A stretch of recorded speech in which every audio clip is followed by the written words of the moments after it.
Okay, so welcome to this paper session that will be about user engagement in the energy sector and specifically in the energy transition processes. So we have the first speaker is Jean-Philippe Pierre, okay, that is present here in Nice, the Sustainable Places. So thank you, Jean-Philippe. Just a small introduction about yourself before starting, because I don't know all the information about yourself. I just take your PowerPoint. Marco, mi dice come condivido? Adesso prendi il PowerPoint, lo apri in full screen. Adesso fai full screen. Poi fai Control Tab e ti sposti su copy. No, it's okay. Ah, giusto, dobbiamo... Aspetta. Okay, and now the share screen is... No. Ma perché non vieni qua? Ah, ok. Yeah, because... All the screen, okay. E adesso ti sposti su... Great. Jean-Pierre, the floor is yours. Thank you.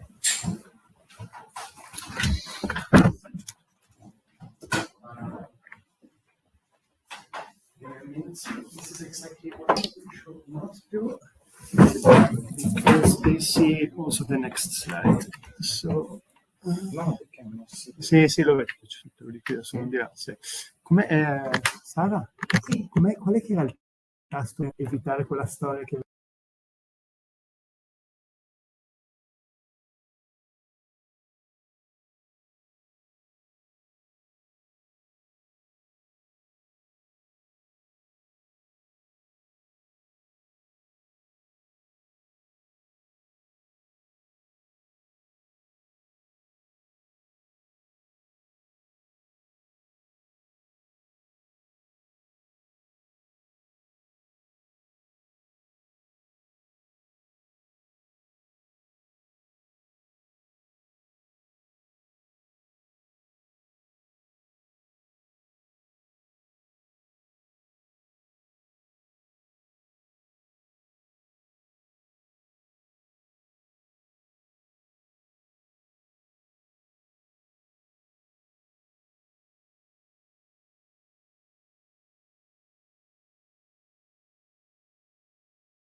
Okay.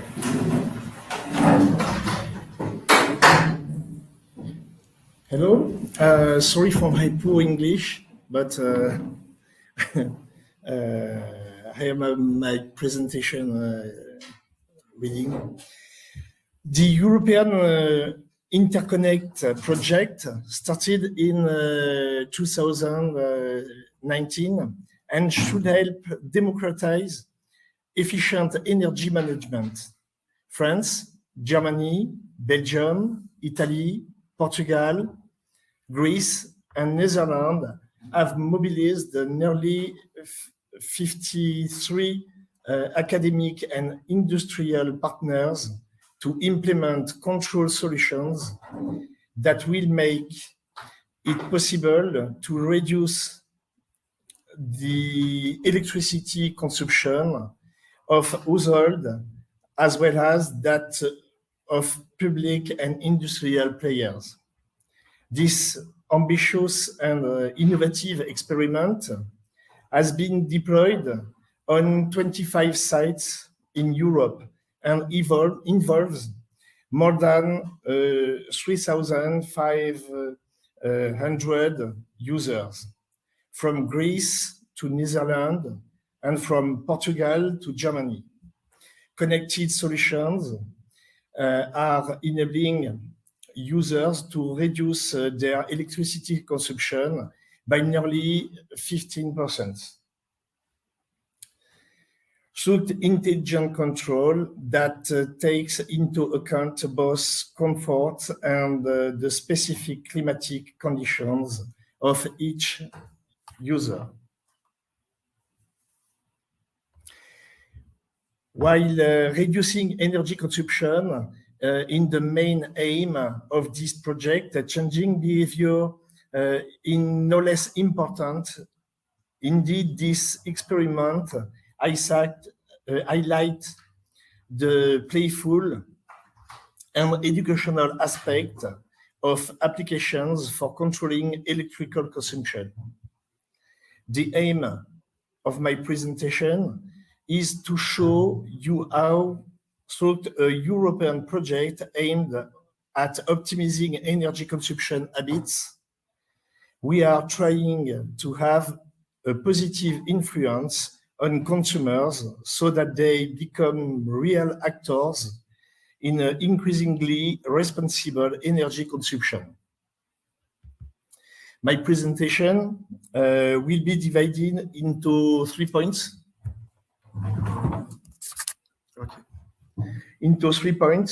Firstly, I will introduce the project itself and highlight how innovation and technology are improving energy use.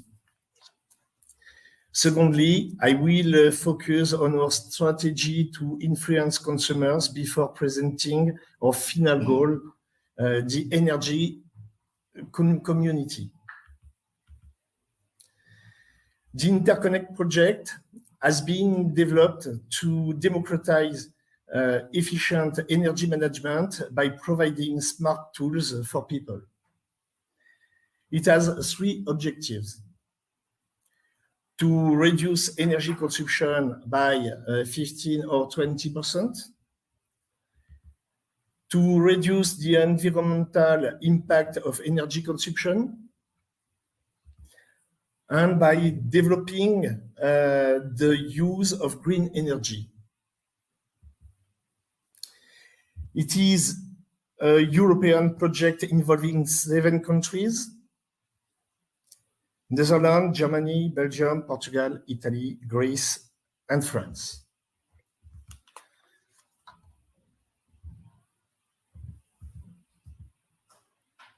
Each country is responsible for a number of work packages, national coordination, and a number of cross-cutting activities.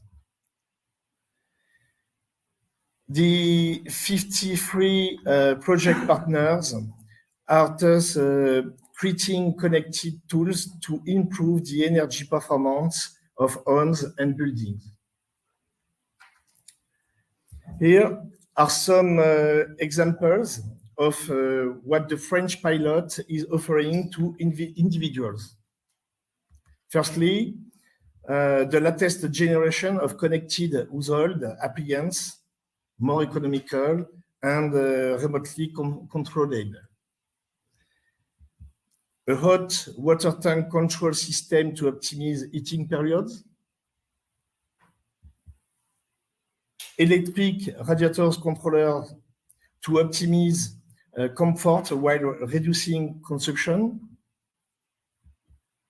All of this is controlled by an intelligent platform, the smart orchestrator, according to the dynamic price set hour by hour according to the real market prices.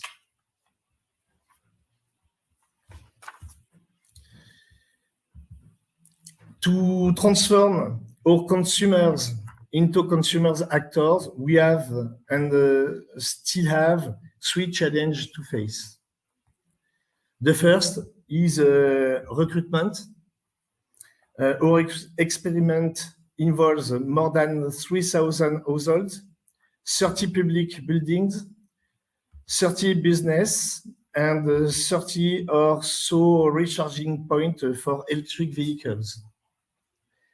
This same experimentation must be coordinated in more than 25 sites spread over the 7 countries, taking into account climatic, cultural, social, and economic differences. The second point is awareness raising. This is done throughout the 3 years of the experiment. Firstly, through the fun aspect generated by the remote control application. Then very quickly through the saving generated, which motivate users to do better and better. Finally, caught up in the beneficial effect of the experiment, a certain number of users began to buy equipment and make a reasoned purchase.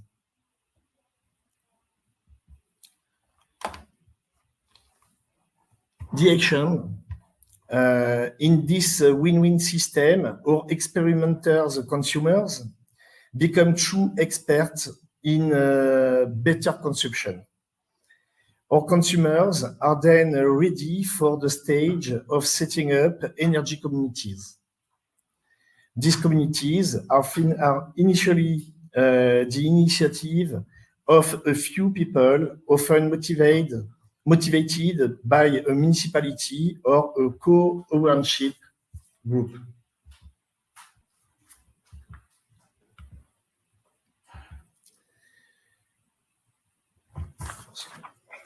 The community is created around 2 axes, that of energy production, collective or individual.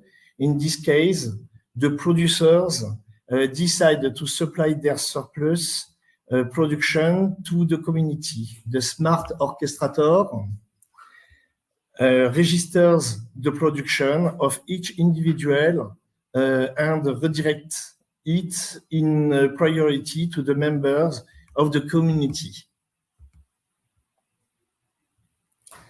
The second axis is consumption. Community members prioritize the consumption of green energy by triggering their consumption when it is available. Production and consumption recorded by the smart meter are then rewarded with a virtual currency, the green coin, which is used in local shops and to pay for services or to reinvest in providing production capacity.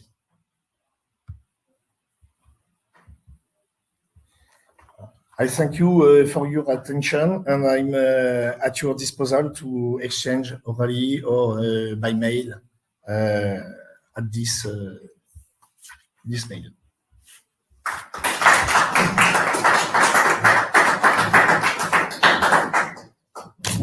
Thank you, Jean-Philippe. Is there any question from the people present here in Nice?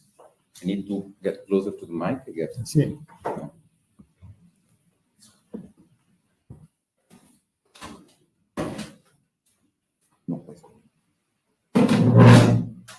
Marco, perhaps we checked if there are questions from the chat box, from the online audience.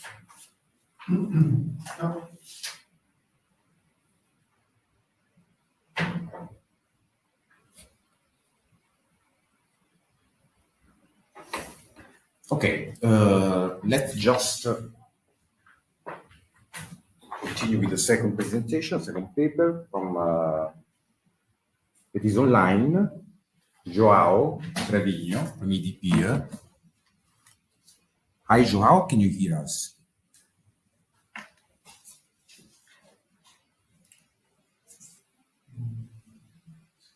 Do we have João connected? Yes.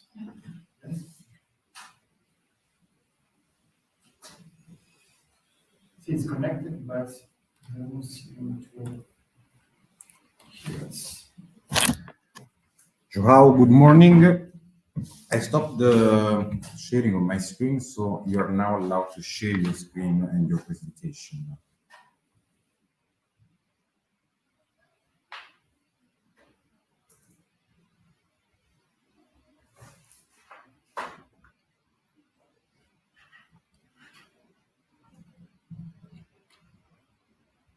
So he is connected, but he's not answering. So maybe he's not at the keyboard. Is he muted? Pardon? He might be muted. Yeah, but I sent him a message and he's not answering. Okay, let's just check if maybe we can just skip for I now. try to contact him. João, can you hear us? Yeah, we can just switch the order, so. Yeah, for sure. We need to make sure he's alive. Okay, the third one is Carmen Valor, that I see ready. Hi, Carmen, and thanks for joining. So, Carmen, you ready to share your screen? So please go ahead. Thank you. And a small introduction also about yourself, before starting the description of your paper. Thank you. So while I'm presenting, I cannot see you. So if you want to tell me anything, you have to speak because I won't be able to see anything, right? So I'm presenting this paper with some learnings that we made in ReDream, which is also a flexibility project, especially focused on explicit demand flexibility. So the first thing is that, or the thing that prompted this. Excuse me, Carmen. Yeah, sorry, sorry. just a second. Can you just put your presentation in presentation mode so we can see it larger? Yeah. Now, because I see it in presentation mode. Can you see it as well? No, we see all the slides. And she should use the reading mode down on the slides. And you should choose from the three dots there, the full screen. Sorry, I'm not sure if I understand, but I'm going to share the screen and see if you can see it now better. Can you see it now? Yeah, now it's fine. Thank Okay, you, great. Carmen. Please go ahead. Thank you.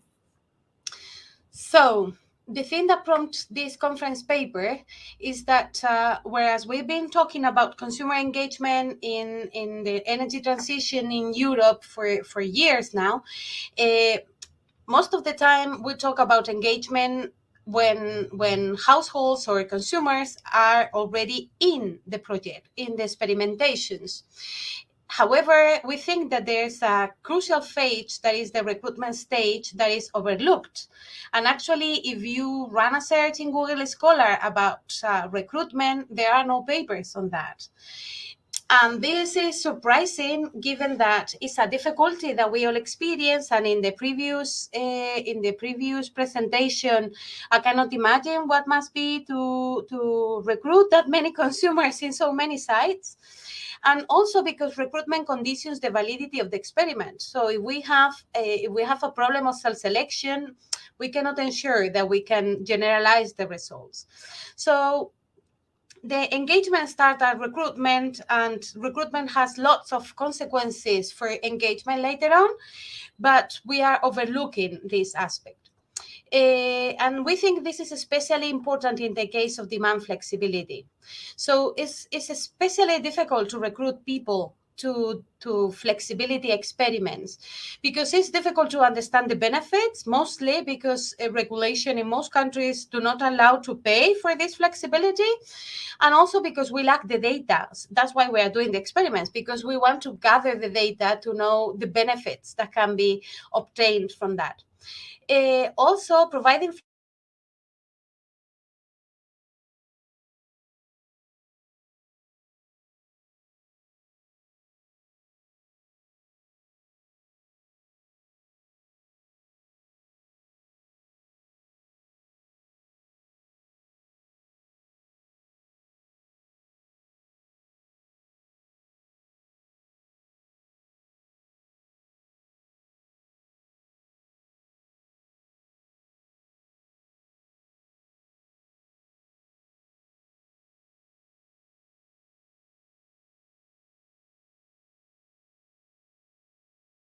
implemented this strategy, we started with from motivation to eligibility strategy. So we sent motivating messages to potential users, and we were targeting mostly environmental. Excuse me, Carmen. Carmen, sorry, just a second. I think we lost you. I think also the other people listening to you. Just, go back 1 minute. Just 1 minute? make sure. Yeah. Thank you. Where Even is it? less. Try to summarize. Okay. So what the key message is this. What I'm here. So when we started recruiting, we followed the classical strategy that you find in most European projects, that is try to target those that are motivated to participate, and mostly those that have an environmental concern. These are the type of consumers that are more likely to take part in experiments, in demonstrations. And following this strategy, we obtained a very good results. We had many people expressing interest, but the conversion rate was very low because most of them did not have the equipment or the flexibility capital to take part. So we decided to change the strategy and start from and use from eligibility to motivation strategy. So starting targeting those that have the equipment. And so we found the second problem, that is, how can we know who has this equipment? So in a series of co-creation activities with users and with energy cooperatives, we came up with some strategies to locate, to identify these users. So the first strategy is the strategy of self-selection. So we did some experiments in Facebook using ads. So where as you can see, the equipment figures prominently in the ad, and the claim was the same. Do you want to make the most of the equipment that you already have? And this strategy worked well. So the ads that put a device prominently and that had this claim of making the most of your equipment got many replies.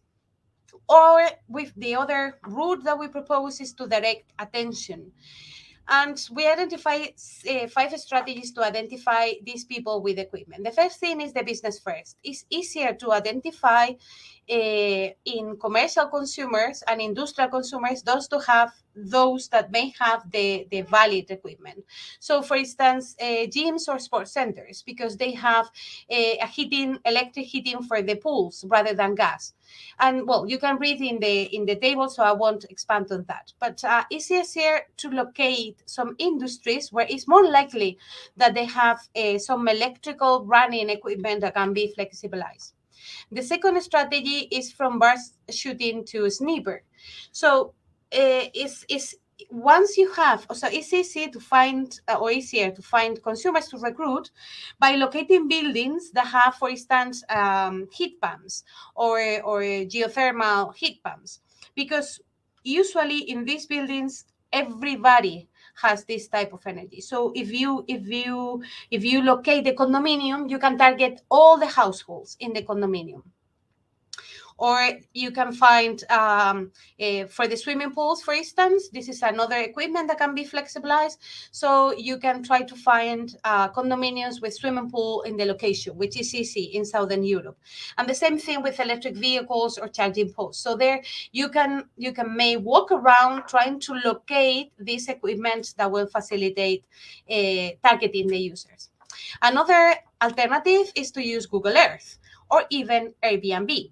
So you can run searches in certain neighborhoods, in the neighborhoods where you are doing the experiments, and using Google Earth or the filters in Airbnb, locate the households or the houses or the buildings that have the valid equipment to take part.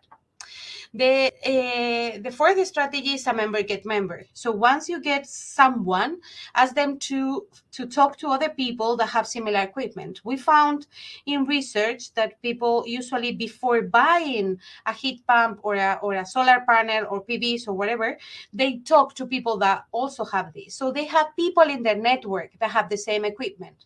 So once you get one, you can ask them. We created the special messages to be shared by WhatsApp and by email and in social media, so that through them we could recruit other people.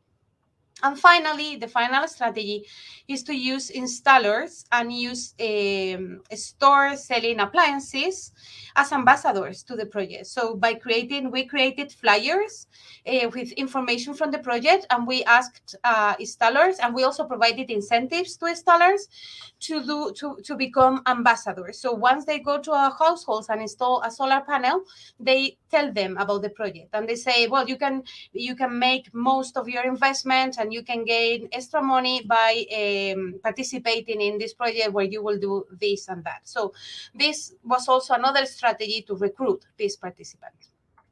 And this is all on my side. I hope this is helpful for you to find, for you to locate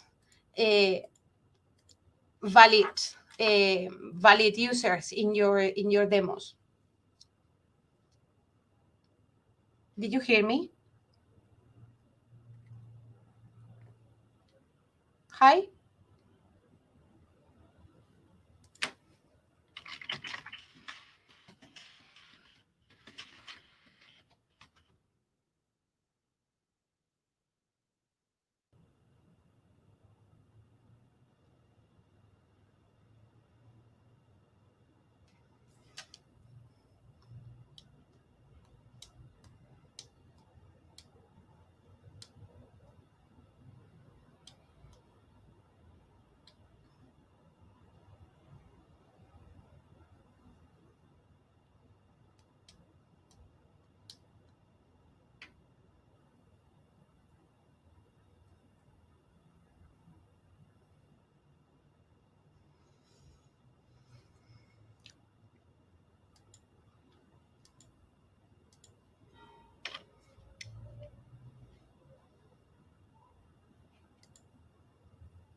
Hi.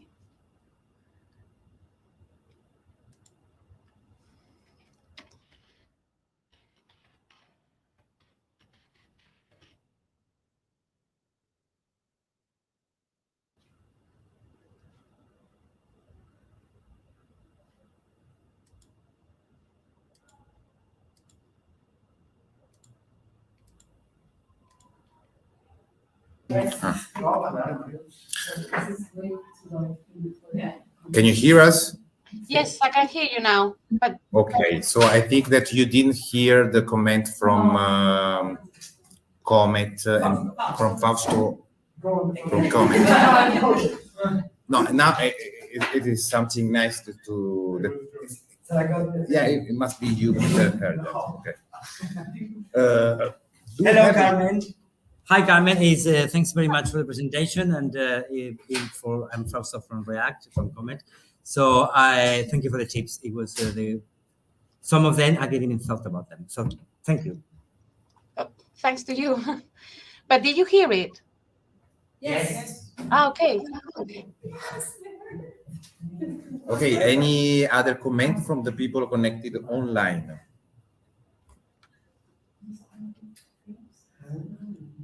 No. Okay, did we manage to reach João? No, Okay. even answering WhatsApp, so I'm afraid he's not. Okay, so I will go ahead with Nada from Teesside University.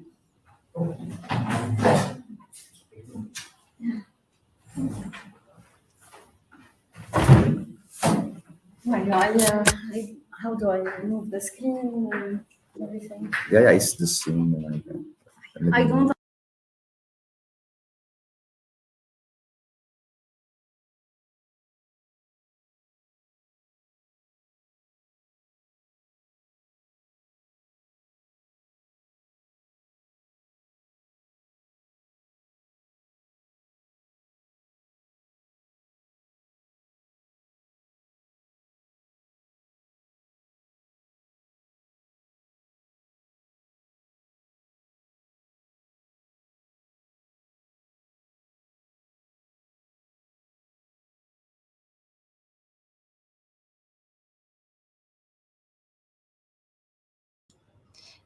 I think you know, but you are muted, so I cannot hear you.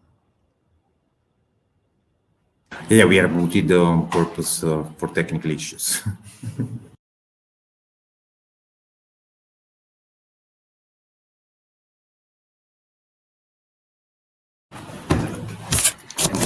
Okay.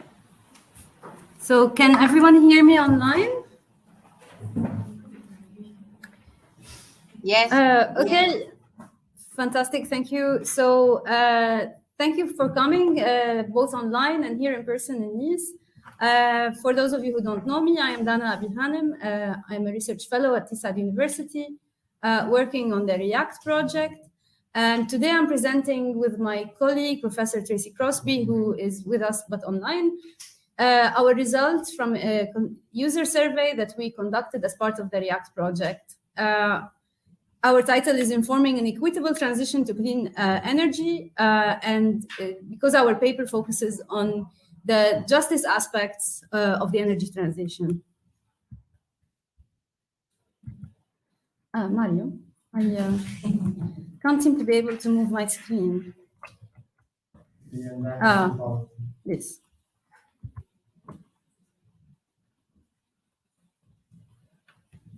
Perfect, okay. So REACT, for those of you who do not know, is a Horizon 2020 funded project that runs until June next year. It's part of the Decarbonizing Energy Systems of Geographical Islands, and it's a large project with 23 partners. And we are conducting the research and the demonstration in order to demonstrate the potential of renewable energy sources and energy storage on islands to bring a variety of both economic and environmental benefits. And the pilot project runs in 3 islands, in La Graciosa in Spain, in San Pietro in Italy, off Sardinia, and in one of the Aran Isles in Ishmore in Ireland. We also have follower islands where the lessons learned will be explored as well. So why islands? Islands are, it's very costly to provide islands with energy. And there are so energy security concerns as well as the economic costs involved.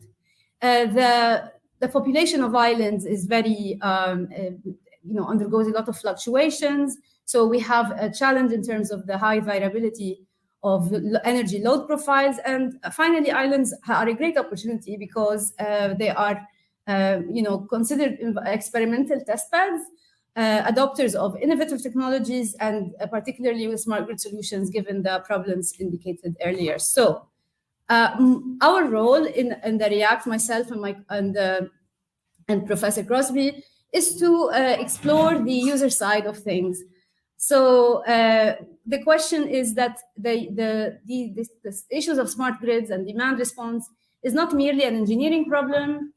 In order for these technologies to succeed, we need to understand how these solutions integrate into people's everyday life, how do they affect their routines and lifestyles, what impacts might they have on their comfort and convenience, but more importantly, how willing are people to adjust their everyday routines and activities in order for them to be able to offer flexibility to the grid.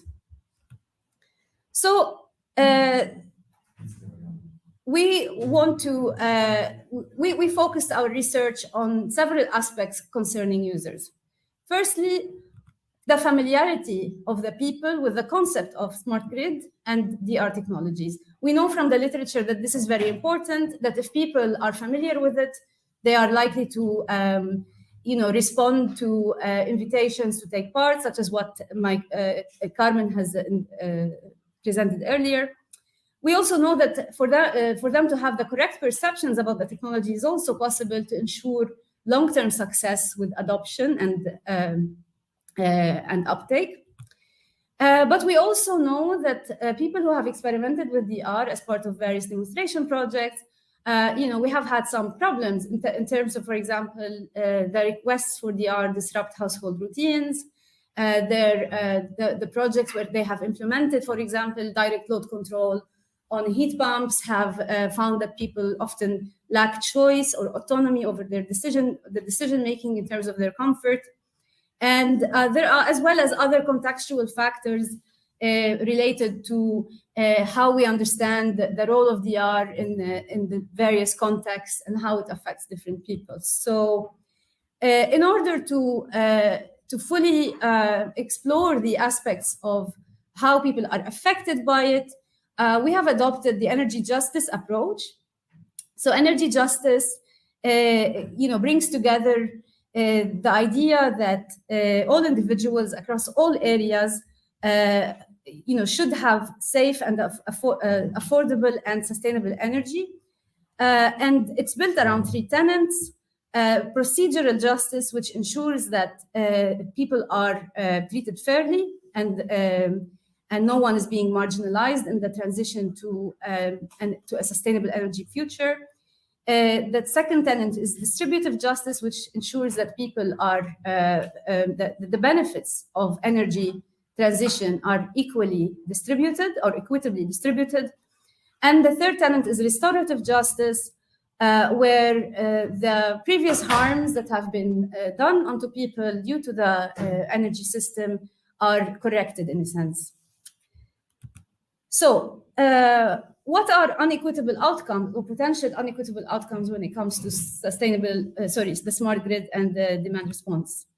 Firstly, research has shown that it has increased the risk of fuel poverty, mainly among elderly and disabled individuals, families who have vulnerable situations with regarding to health and well-being. And Calver and Simcoe point out, for example, that there's a risk of underconsumption when people are being, presented with the opportunity to provide flexibility. And this might have consequences for health and well-being as well. The flexibility capital, which is the idea of how much flexibility a household can provide, is also not equally distributed. We have to think about who can offer it, when, and at what price. What price, not just economically, but what price in terms of the impacts. So importantly, for example,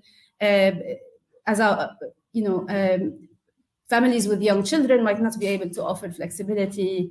Families with vulnerable, people with health problems might.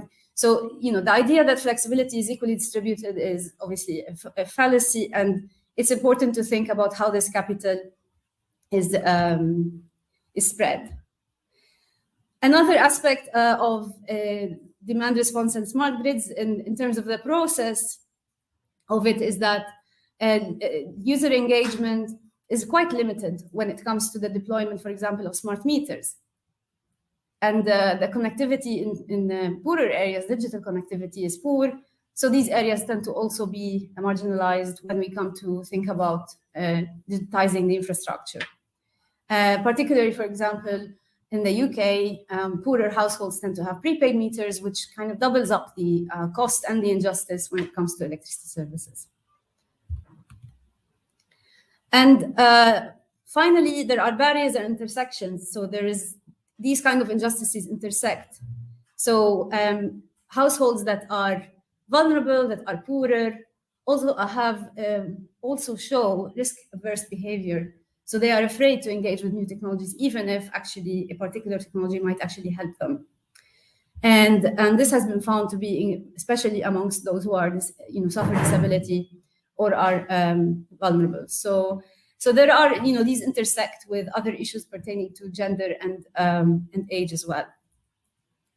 So very quickly, our methods included conducting the survey in the 3 islands. It had 31 questions, so it was quite detailed in terms of the different demand response technologies. We managed to capture between 3% and 35% of the typical populations of the 3 islands. So we had a good output, enough for us to be able to conduct statistical analysis. For this paper, in addition to we used the generalized linear models, regression analysis, to understand some of the relationships between the different variables that we explored. So I will start with the familiarity with the smart grids. As I said, this is very important. We asked our users how familiar they were with the concept of smart grids before they were approached by the REACT project. And as you can see behind me is a very high percentage of people who are not familiar with the smart grid and have never heard of it. And then the people who know a lot about it is obviously very minimal. So overall, we can say that people have no familiarity or knowledge of demand response as a concept, or even the smart grid, as smart grid as a concept. And even this goes with the demand response technologies, but I will first say that when we compare this familiarity with age, we found that older age groups tended to be less familiar with the concept compared to younger age groups. And when we controlled for gender, we found that it showed that more men were slightly more familiar with this concept than women. So particularly women who are in the older age group had shown the least familiarity with the smart grid. Familiarity with DR technologies was similar. So a lot of them here in blue, you can see they have never heard of it, or in red, they have heard of it, but they don't understand quite what these technologies are. And you can see the majority of our respondents have very low familiarity with different DR technologies like smart washing machines or smart heat pump or smart meters even. And the only exceptions pertain to photovoltaics and the electric vehicles.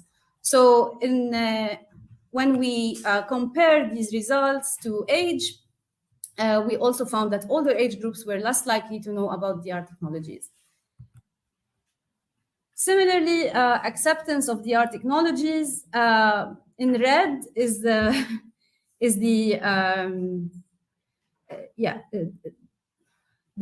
red is the no, so quite an alarming color. So no is when they answered which of these following appliances would you be likely to be using in your household.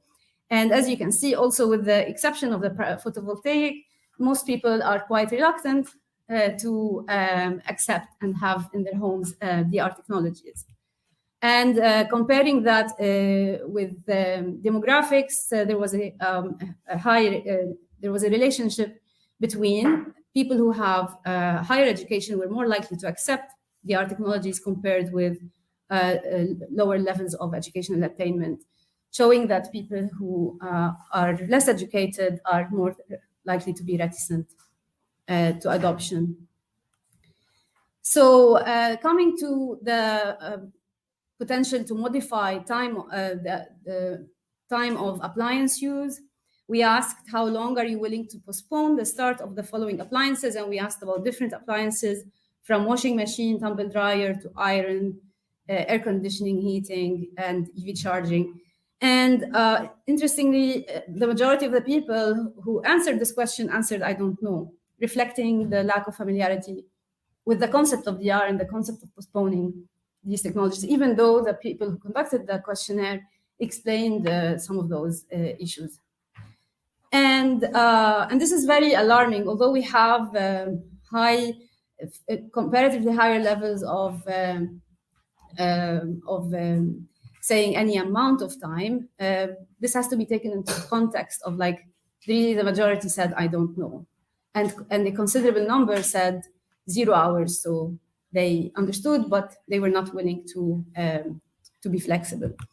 And comparing to the different demographics and controlling for familiarity with the concept of SG, the concept of smart grid and the concept of demand response, there was a relationship between levels of education as well, where those with higher education were tended to accept flexibility more so than others.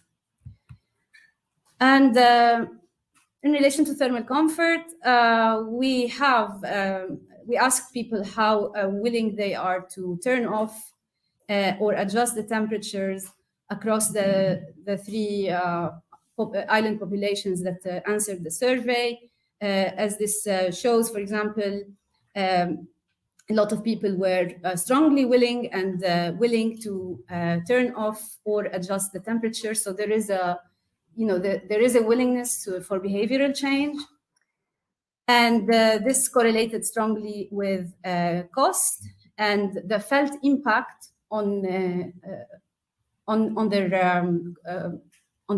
budgets. So we also asked them how high is the impact of your energy bills on your household budget, and those who answered that, so those who felt that they spent a lot of money on their electricity bills, and those who spent a lot of money, actually spent a lot of money on their electricity bills, had the highest willingness to change their behavior. And the same goes for modifying. So the first one, sorry, was for turning off the heating and cooling. And here there's a stronger tendency to modify heating and cooling for those who have high cost and high impact. So to conclude, so these are the results from the survey. And to conclude, familiarity with demand response technologies and familiarity with the concept of smart grids is key to engaging with DR and solutions like REACT, because we have seen when we controlled for familiarity, the levels of acceptance were slightly stronger, meaning that there is an opportunity to get more people on board. The more people become familiar with the concept of demand response, there's a long way for us to go in that regard. Higher energy costs were perhaps expectedly linked to more willingness to change behavior, suggesting important arguments to make for demand response as an energy saving strategy for households. This is or, but it's supposed to be, there's a missing F. In the sense that DR can be a technology that can help a lot of families out of potential energy poverty. And this needs to be drilled down. This needs to be made very clear and promoted as such. However, our results show that there is a risk of marginalizing individuals, particularly older people, women, and people with lower educational attainment within society, because these were found to be less likely to want to engage and therefore benefit from the benefits of DR and the future, the technologies that go into the future smart grid. So what does that mean for DR? First, in terms of energy justice, we need to restore. So efforts towards making DR corrective in order to make things more fair than they currently are for energy services for society. This means targeting investment in particularly marginalized and lower income areas. We need to, since we have all this efforts and funding, this needs to target actually the more vulnerable groups. We need to think that we need to prioritize that the impacts of DR are fairly distributed, and that the flexibility capital that people have different levels of is taken into consideration. Therefore, ensuring that our designs have an override option so that people can feel they can take part without it adversely affecting them, and making sure that our design of demand response widens engagement and doesn't just focus on the middle, high income, technologically inclined users. And finally, in terms of the procedural element of energy justice, making sure that the process is fair and transparent. So asking ourselves, who is having their say in this project? Are people having a choice when they accept and sign the contract, whether it's DR or direct load control? Are we reaching the people who are most in need? And when they do sign up, do they understand what they're getting into? And finally, recognition. So recognizing that DR and sustainable and smart grid can have inequitable and unjust outcomes in terms of the energy transition, and being aware of that, recognizing that, and putting this at the forefront of our mind. This sums up my research. Apologies for this scary list. I'll go back to this nicer one. If you have any questions, please do not hesitate, as well as the online attendees. Thank you very much. And thank you, Tracey, for being here. It's great to have your moral support.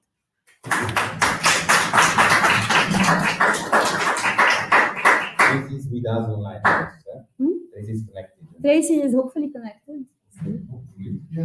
Yeah, unless some problems happen with the UK. Okay, stay second. We don't have João. We don't have João. We tried to call him, to WhatsApp him, to email him, and he's connected but not answering. I don't know what happened. Okay, thank you, Dana. Thank you, Mario. very nice presentation, like the others. Any question from Carmen? Sorry, let us give first the floor to the remote people. Yeah, sorry for thank this. you. It's better. Carmen. Carmen, you can ask a question. Well, it's more of a question for all of us. Okay, go ahead. Thank you. Yeah. So the thing is, I agree with what you say, and probably the ones that benefit more from flexibility are the ones that are less likely to adopt it. But how can we overcome these divides? Because much as we try, we end up connecting with high educated, techno-cool people, and it's very difficult to breach this divide. So it's not intentional, it's that it's super difficult that other populations want to engage with that, even though they may get the most benefits, especially financial benefits.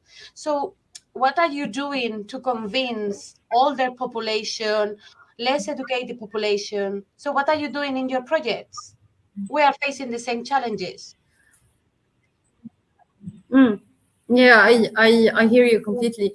I don't know. I probably don't have an answer for you as such, because I think it's an answer that requires the efforts of many people. People here like Fausto, who are experts in user engagement. Like how can we sit down and think about how we can reach these underserved groups? I mean, for example, ads on Facebook, such as what Carmen was saying, means that we are targeting a specific group of people.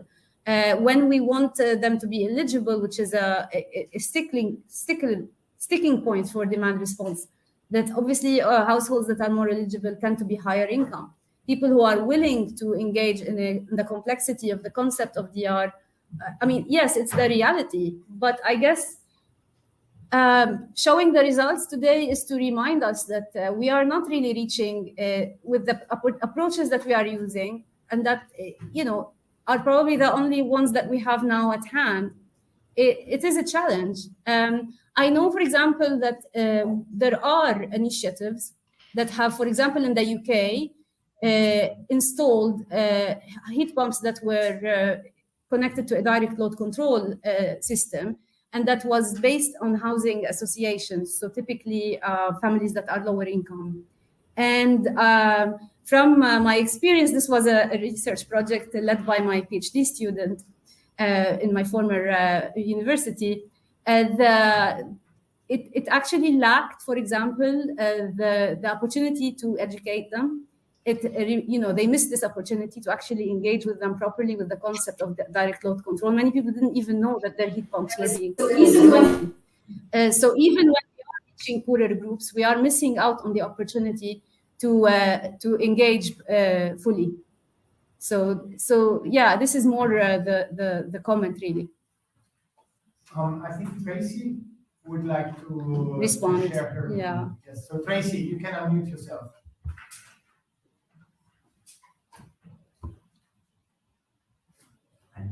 Maybe can you repeat? Maybe I'm too far from the mic. Oh, Tracey, can you unmute yourself to respond as well? And also Carmen. Yes. And also Carmen, please. No, I'm reading Tracey's comments, and I agree with her. Yeah, that we have to be less patronizing and more co-creators with them. But the thing of the equipment, the barriers that equipment presents, I think the only solution is to give them for free. So otherwise, the flexibility markets are not going to work and are going to expand the divide that we already have, unless we give them the smart appliances that they cannot afford, or the solar panels that they cannot afford. So sometimes it seems that we are doing transitions for the rich somehow. Yes. Yes. Tracey's remark was co-production of demand response. Yeah, I mean, also the point that Tracey is making is also important, which is that more broadly. So aside from the fact that we need to, and you are right, we need to reach this way by making these things affordable and or freely available. Tracey's remark is about more broadly rethinking our approach when it comes to users. So we're not patronizing them, that we are engaging with them, we are helping them to take part in the decision making. As I was saying, the heat pump example from the UK was startling in the fact that the people didn't even know they were part of an experiment. And this is a very risky behavior for projects like that. We shouldn't do that. So. Hi, can you hear me? At last, technical problems have disappeared. Okay, no, what I wanted to say is quite often what we do is we make assumptions about how people can use different technologies and how they will fit into their lifestyles. And I've watched this over and over again over the last 20, 25 years working on these kinds of projects. And I think the key thing is, and what we don't build into our European projects, is engaging the people who are going to use the technology in the design of the technology. And it's really important as well to look at the value chain and who actually benefits from demand response. I mean, currently in the context of the massively growing energy cost across Europe, the financial impact of demand response might improve slightly. But one of the things I've been trying to find funding for quite some time is to actually explore how we use different technologies within demand response and optimization, and look at who actually benefits from that approach throughout the value chain. I mean, it's really interesting to think about this in the context of current energy costs. Most countries across Europe are putting a windfall tax on the utilities, so they don't massively benefit from the current issues with the gas and electricity market.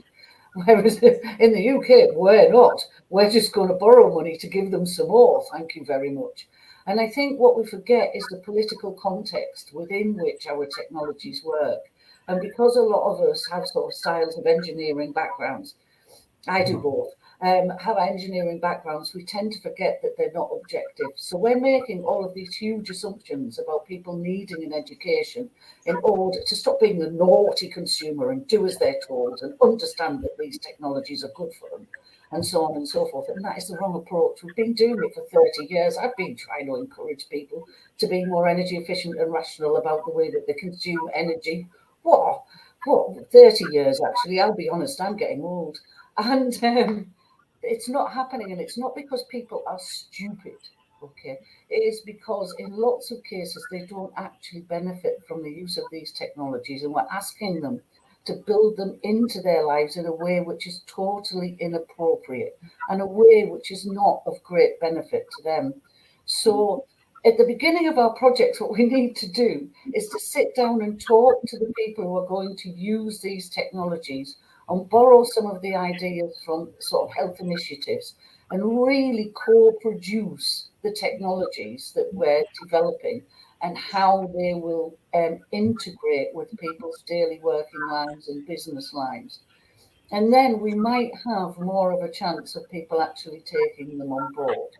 If you're expecting an elderly person to interact with a smartphone, I mean, my parents are in their 80s and they have a smartphone, but it doesn't operate very smart, right? And neither of them are stupid people.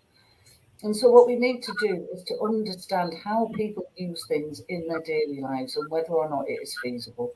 And most demand response should be automated with an opt-out solution. And throughout numerous projects I've worked on, and assessing projects and assessing proposals that are submitted to the EU, we always include the manual demand response with prompts. How many times would you respond to a text message to tell you to switch something off? It needs to be automated with an opt-out solution. So therefore, we need to start thinking about what kinds of technologies people have in their homes in a more realistic and less idealistic way. And that's enough. I've had my little say now, and anybody who agrees with me or disagrees is more than welcome. And anybody who wants to talk about this further, please do contact me, email me, get in touch. Really interested in working on this further and furthering our research in this area and understanding how we can change things. Thank you, Carmen. We are really Tracey. Thank you, Tracey. Sorry, Tracey. Thank you very, very much. We have a question from people in presence. Yeah, thank you. Hi, Tracy. It's Mia. I'm Mia Alayosla from VTT. Oh, and hi, thank dear. you. I wish I was there. I think there are 3 points. This is really important finding that that can be inequitable and unjust. I think that's a very important finding that we have to take care of. And then there is this thing that it's important to find what are the most important benefits for the people we are trying to engage. Because we were in a project where we found about intangible benefits of energy efficiency. And one of the findings of that project was that you need to find the key benefit for the people. You can't say that you will get this and that and that. That's just frustrating. And the third thing is that there might be some benefits that these people don't understand yet. And you also might try to find out if that is an important benefit. Let's mention like the energy resilience now, which has become suddenly very important. So that's some points. Thank you for the presentation. Thank you, Mia. These are very important points to ponder. But I think in answer to the previous question as well, these are things that we are saying not just to project managers. These are also requests and recommendations to policymakers. So there is a role for policy here. There is a role for governments and at the national level and regional level to drive these projects into those who need it the most. And to correct various practices in our innovation and demonstration projects that have perhaps unintentionally was advantageous to those with higher income. We need to correct that. And I think this is where energy justice as a concept is helpful it helps us pinpoint where these injustices are happening in order to prevent them going forward. So yeah, this is pretty much what we are here to say, look, we looked at the REACT situation. We have these challenges. My battery is very low. Yeah. No, well, I'm good. But yeah, the laptop battery is. Yeah. I can still hear you. In response to Mia earlier on, I think it's really important to take into account cultural context within different countries and different places, because resilience will be high in Finland. I've been to Finland a few times. In Finland, they have this great thing called a social conscience, and they'll be really worried about their energy resilience in terms of contributing so the whole system is more resilient for everybody, even if personally they don't profit from it. In the UK, we have a slightly different culture. Yeah, we prioritised individualism from the 1980s onwards, and in this context, trying to encourage people to take part in demand response because it makes the overall system more resilient, I think would be less successful. So I think it's really important, Mia, that we think about the social context in which we're trying to support our demand response solutions. And what applies in one country doesn't necessarily apply in another. And thank you again. And Mia, it was lovely to hear your voice. Thank you. Thank you, Dana.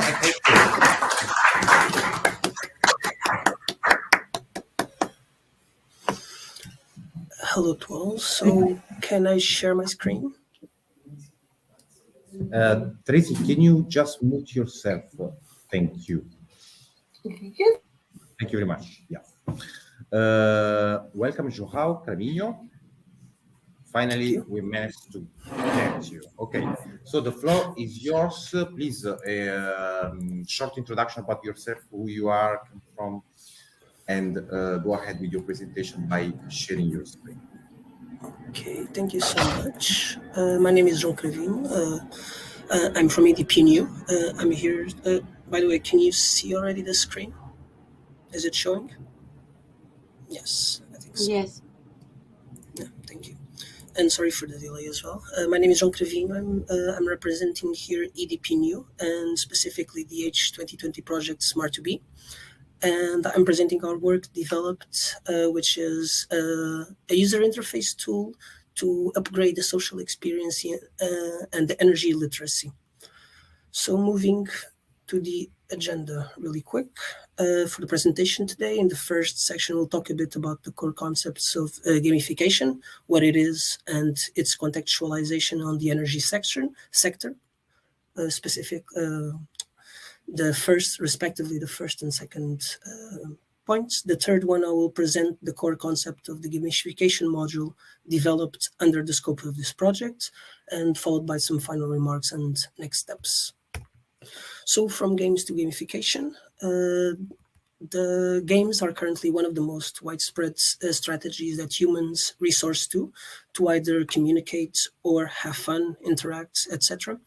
Their motivational potential and engagement potential is undeniable. It's extensively covered in literature, and further being explored in serious games where the motivational and engagement potential of gaming environments is exploited for various activity sectors such as education and city planning, etc.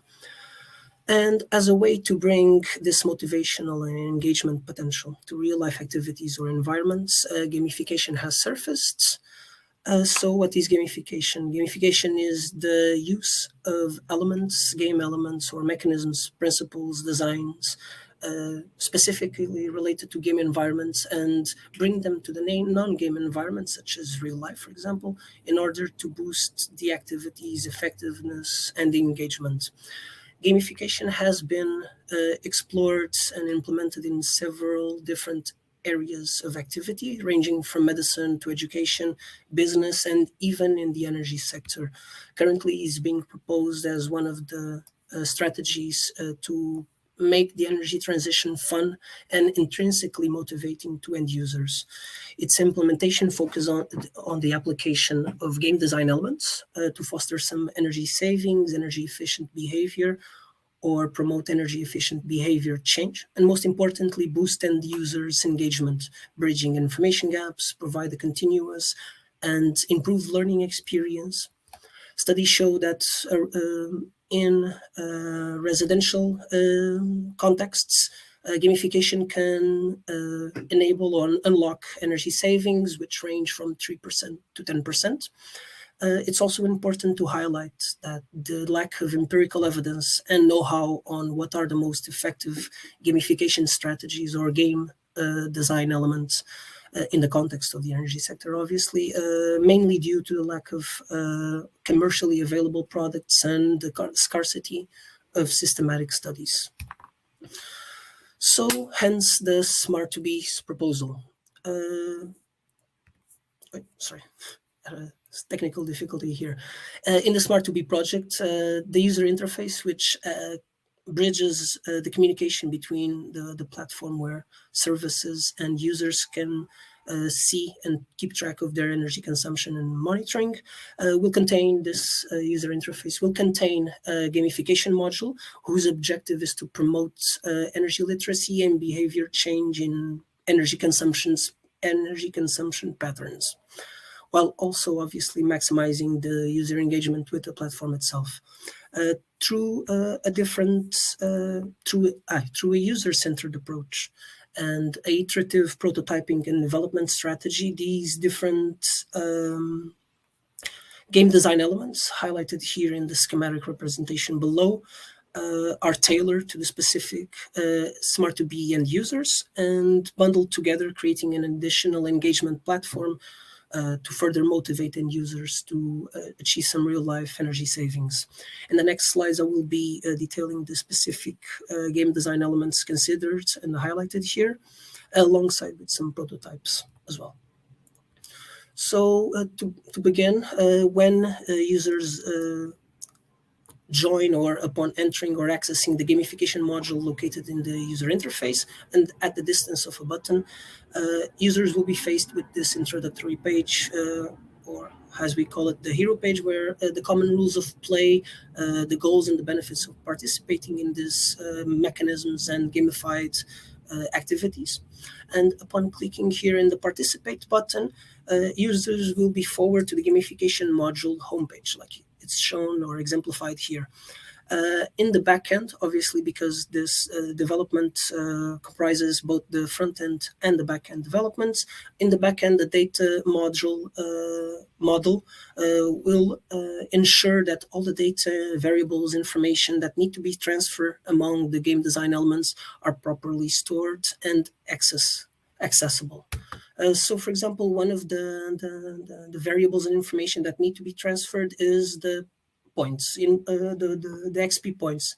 The points or point systems are basic elements of games and applications, and it's the main pillar of this gamification module. So through rewarding users who successfully complete some predetermined actions or real-life activities, or even achieve some real-life goals, rewarding users with points provides some initial and continuous feedback. This in-game point system structure, which you can see on the slide,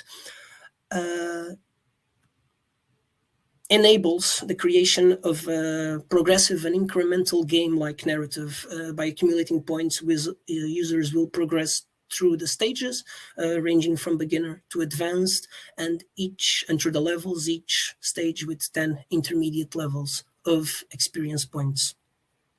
And this is the main pillar.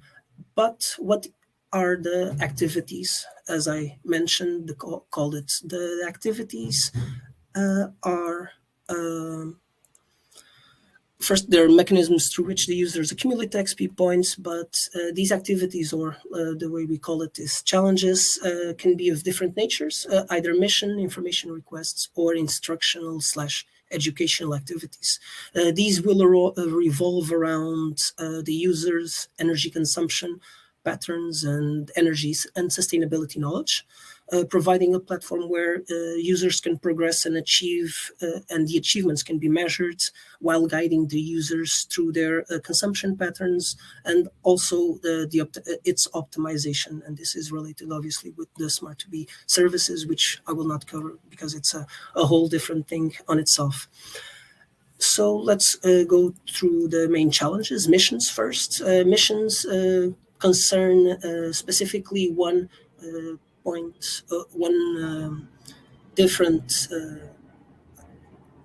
building missions contribute specifically to the building XP. The building XP, and by building here, we're referring to the residential apartment or building to which the user is associated with in the platform, or he lives in it. And these missions focus solely on promoting energy savings. The main monthly mission described above will focus on achieving a monthly energy consumption targets, and all users, upon accessing the gamification module on the first time, are automatically subscribed to all monthly missions.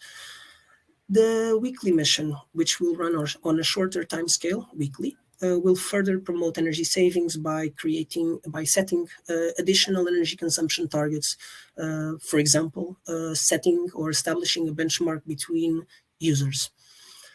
Other interactive challenges which contributes to the user XP, meaning only the user accumulates these experience points. Users will accumulate experience points by completing the missions and the side challenges. This is a broad category which encompass both the information request and educational activities that I mentioned earlier. So the information requests will ensure that the communication between the Smart2B platform and the user is enabled. These activities will provide useful or required information to the platform, for example, thermal comfort feedback from the users, or even asking the users to provide some additional user-related information or building-related information. While the educational activities, or the instructional ones, will comprise educationally driven interactive activities such as informational quizzes, sustainability tips or articles, and even videos. And these educational side challenges are aligned with the demonstration activities, and specifically a consortium partner which is responsible for the Portuguese pilots. So these educational site challenges are going to be tailored specifically to the end users in the demonstration activities. And through accumulating experience points or XP points by completing these interactive challenges, the users will then be ranked in the leaderboards, so building a constructive learning and participating environment.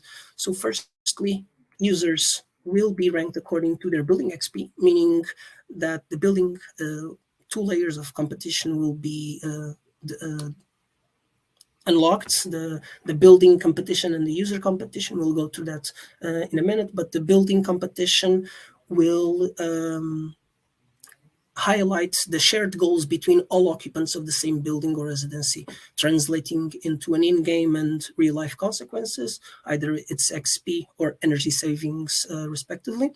And by toggling, users will also have different inside the building competition, also in the users, there will be 2 different levels of competition, let's call it that way. We have an all-time competition and monthly competitions as well.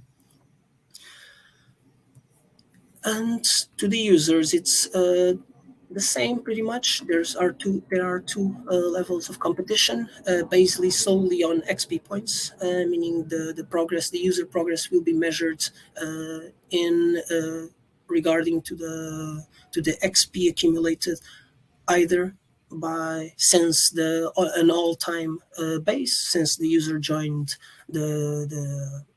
chose to participate in the competitions, or monthly again. And going to engagement and rewards. Additional other rewarding mechanisms can further engage the users. And in this gamification module developed, 4 different engagement and rewards mechanisms are considered. First, the straight counter, which will reward the users who access the gamification module on consecutive days. The users will be incrementally rewarded with XP ranging from 5 to 50 experience points if and only if they access the module on consecutive days, and if not, the counter will return to 0. Finishing all 4 weekly challenges will also render additional points, and a monthly bonus will be added if or per 100 XP earned, 5 additional will be rewarded. And finally, we have the badges, which are a powerful motivational tool and are usually considered in most gamified solutions. These will not render any experience points, but are visual representations of achievements users have reached. For example, finishing missions or saving energy. Finishing first place in some of the competitions, etc. The progress section. Here in this section, users will have the opportunity to keep track of their performance, focusing on their progress and on the individual or collective benefits achieved by participating in these gamified competitions. In the left here, you can see one prototype which exemplifies the type of performance graphs and economic and or sustainable benefits / KPIs, which may further motivate end users. Last but not least, we have it's not the last but not least, it's the second last one, but regarding Smart to Be innovations, this gamification module also interacts with the services, which I mentioned earlier, and the Smart to Be innovation.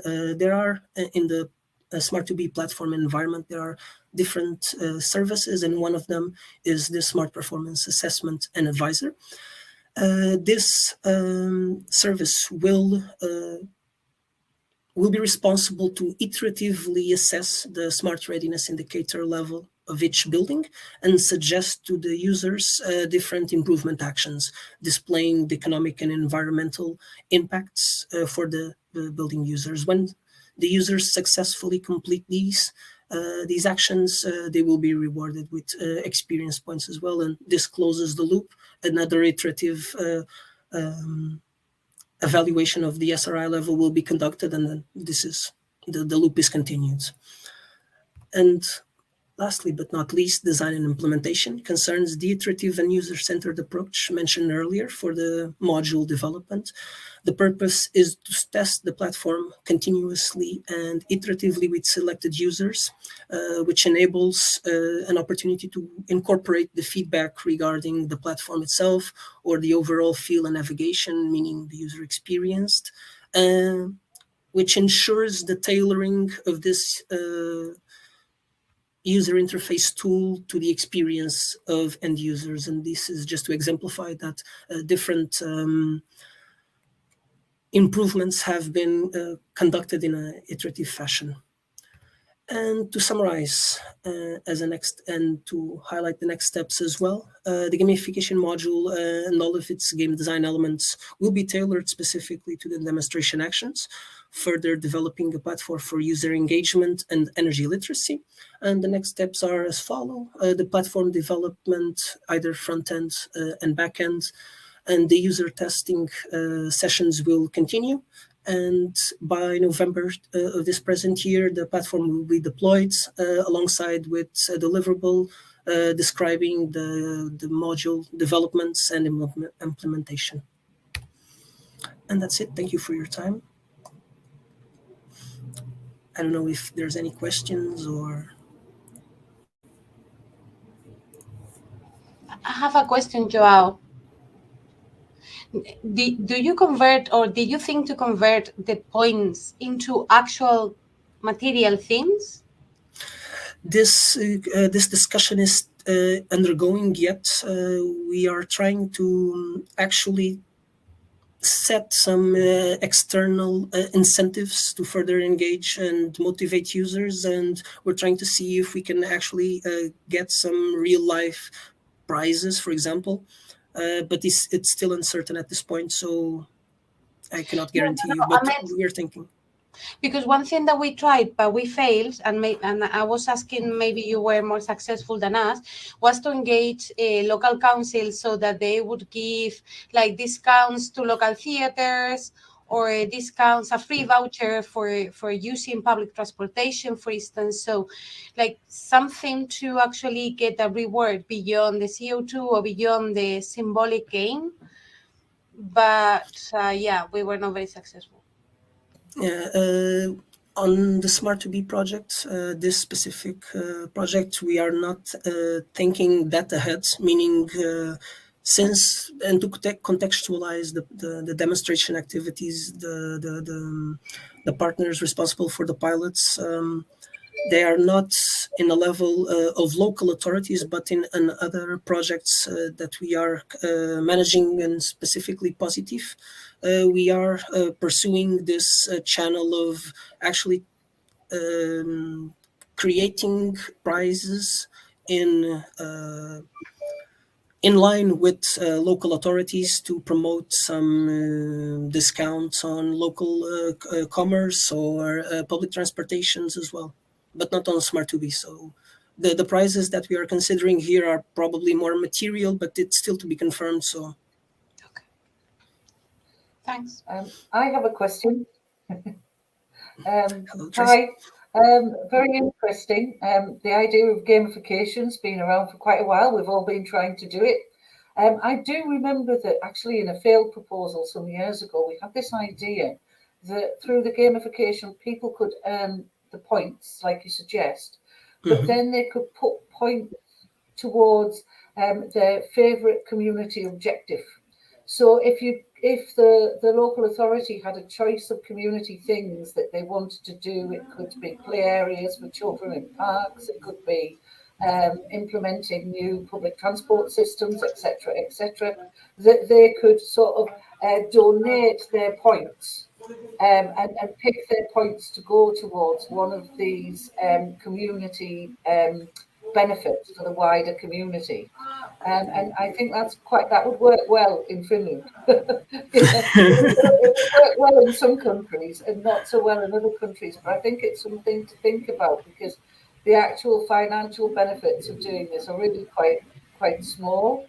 So if people could say vote for their favourite thing in their local community, whatever it might be, if you gave them a few choices. I would have loved to do it, but the proposal we put it in, unfortunately, wasn't successful. It scored well, yep, but it didn't quite make it. So it's just another point to consider. Yeah. Thank you so much for the suggestion. We'll consider that as well, obviously in the context of the project and the demonstration activities. Probably it's not going to be that broad, but yes.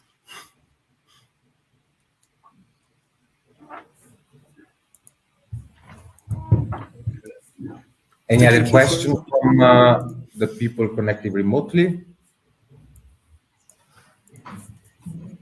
Here in Nice, any comment, question? So we can conclude. Thank you, João. You can stop sharing your screen, so we just see your bigger faces. Okay.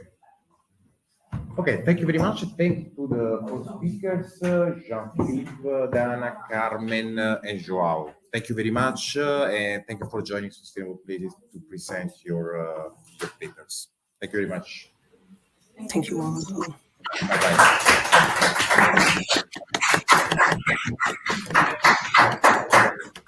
Thanks for everything, Marco and Mario. And thanks for the support. Yeah. Yeah, thanks for all the interesting presentations.